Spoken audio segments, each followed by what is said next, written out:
Hey students, welcome to another Mr. Ness screencast. Today's aim is 1920s consumer culture, and here are your objectives.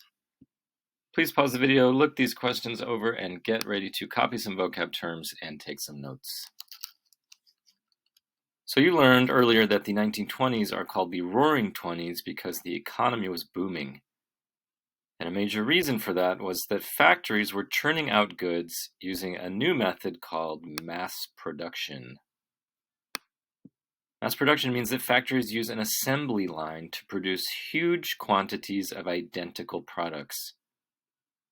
The assembly line was pioneered by Henry Ford, one of the first automobile producers. In an assembly line, products move down a line of workers, and each worker does exactly the same task over and over again. The assembly line is tedious for workers, but it's incredibly efficient at making goods.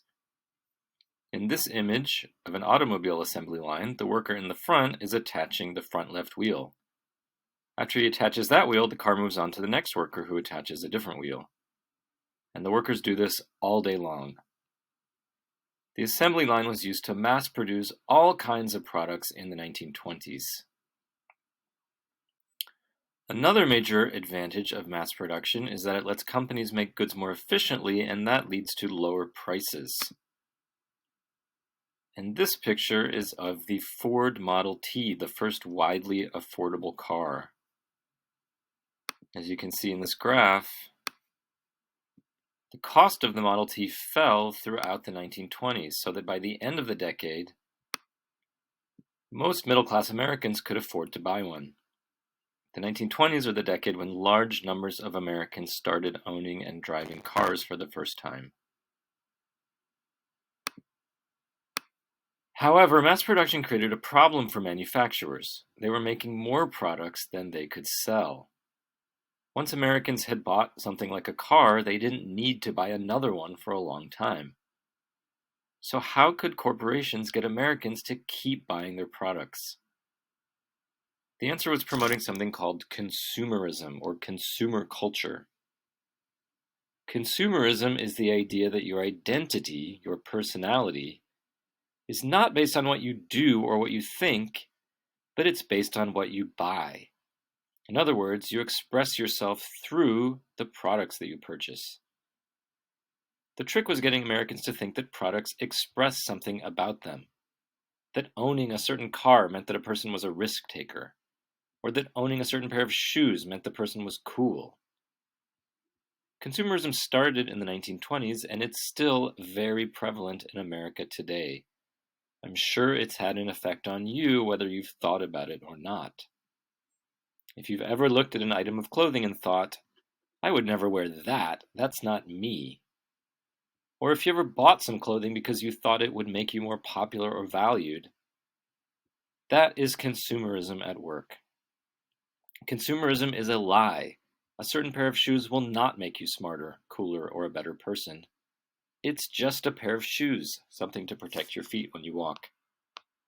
But consumerism tricks us into thinking that products mean something. Consumerism relies on advertising, which promotes the idea that products mean something that they don't. Not surprisingly, the advertising industry first started in the 1920s.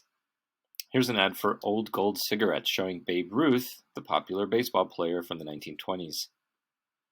The advertisement suggests that if you want to be like Babe Ruth, talented, athletic, popular, you should smoke this brand of cigarettes.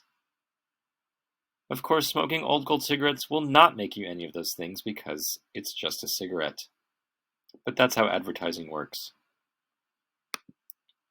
Here's a modern-day example of the same idea with LeBron James advertising Sprite. The use of celebrities to advertise goods started in the 1920s, and it's clearly still going on today. So to recap, corporations in the 1920s were using mass production to make lots of goods, and one way that they convinced Americans to buy all those goods was by promoting consumerism through advertising. Another thing they did to make Americans buy goods was that they introduced something called credit or installment buying. A lot of products were too expensive for most Americans to afford, so companies started allowing people to have the products first and then pay for them later.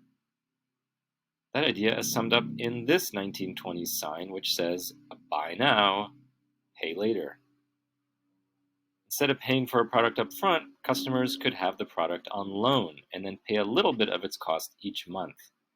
And that is called installment buying. In other words, they paid in installments a little bit at a time. Eventually, corporations would convince Americans to buy stock in their company on credit as well. Now, let's look at some benefits and drawbacks of credit. Credit can be good for companies because it helps them sell more goods. And it can be good for consumers because it lets consumers obtain products that they might otherwise not be able to afford. On the other hand, credit is extremely risky for both groups. It's risky for the consumer because if they fail to pay off the total cost of the thing that they bought, they go into debt. And it's risky for the company because if the consumer doesn't pay off their debt, the company loses money.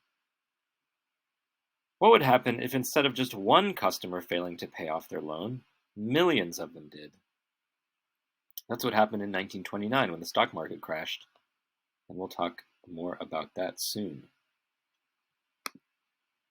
But now it's time to review the objectives. If you missed any of them, just rewind the video and look again, and I will see you in class. Bye, students.